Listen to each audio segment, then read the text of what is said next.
Saturday অনেক রাত করেই ও ট্যুর থেকে ফিরেছে, মোটামুটি তখন দেখো কটা বাজে, পৌনে একটা। তো দেন ও আসার পর ভাত টাত খেয়ে শুয়েছি। আর তো মর্নিং সানডে উঠতে দেরিই হয়েছে অল্প। তারপর ও এদিকে লেগেছে ঘর সাফ সাফাই করতে, আর এদিকে আমি কাপড় টাপড় ধুয়ে দিয়েছি। তারপর ওই যে অফিসের কাজ একটু করছিল, আমি রেডি হয়ে গেছি, একটা কাজে যাওয়ার আছে। কাজে মানে কি, ফিঙ্গারপ্রিন্ট দেওয়ার আছে রেশন কার্ডের জন্য। আগের বার দিয়ে এসেছিলাম, ওটা বলে হয়নি বললো, তো আবার গেছি। এই যে ফিঙ্গারপ্রিন্ট দুজনে দিয়ে এসেছি, আর এদিকে মা আর দাদারা আগেই দিয়ে এসেছে, আমাদের অল্প আগেই গেছিলো ওরা। দেন আর কি, গল্প করতে করতে দুজন ঘরে চলে যাচ্ছি, কিন্তু চলেও আসলাম। তো ভাত টাত খেয়ে তারপর মুভি দেখতে বসেছি, কালকি। তো ফিল্ম দেখার সাথে সাথে অল্প চ্যাটার প্যাটার তো চাই, তো ওগুলো খাচ্ছিলাম। তো খেতে খেতে দেখি মা দিয়ে গেছে পাইনাপেল কেটে, লবণ টবণ মেখে, ভালোই লাগে না, টেস্টি লাগে খেতে।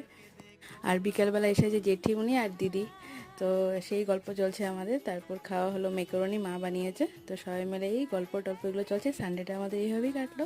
তা চলো, টাটা।